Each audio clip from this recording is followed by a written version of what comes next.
கர்த்தருக்கு ஸ்தோத்திரம். இந்த நாளுக்கான தேவ வார்த்தை ரோமர் புஸ்தகம் 12ஆம் அதிகாரம் 12வது வசனம். உபத்திரவத்தில் பொறுமையாயிருங்கள்.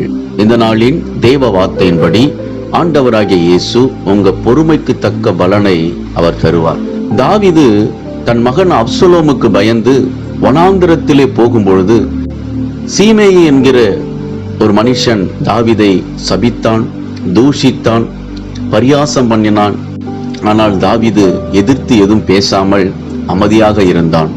தாவீதோடு இருந்த மனிதர்கள் தாவீதிடத்துல கேட்டார்கள், நீங்க உத்தரவு கொடுங்க, அவனை நாங்கள் கொன்று போடுகிறோம் என்று சொன்ன பொழுது தாவீது சொன்னது, அவன் என்னை தூஷிக்கும்படி கர்த்தர் அனுமதித்து இருக்கிறார், நீங்கள் அமைதியாய் இருங்கள் என்று தாவீது பொறுமையோடு இருந்தான். ஒரு நாள் வந்தது, சீமேயி மேல ஆண்டவருடைய கோபம் இறங்கியது. தாவீதை ஆண்டவர் மறுபடியும் அரியணையிலே அமர்த்தி வைத்தார். அன்பானவர்களே, உபத்திரவத்தில் பொறுமையாய் இருங்கள். ஜெபத்தோடு ஆண்டவர் சமூகத்தை தேடுங்கள். உறுதியாய் காத்திருங்கள். ஆண்டவர் உங்கள் பொறுமைக்கு தக்க பலனை அவர் தருவார். விசுவாசியுங்கள், மகிழ்ந்து களி கூறுங்கள்.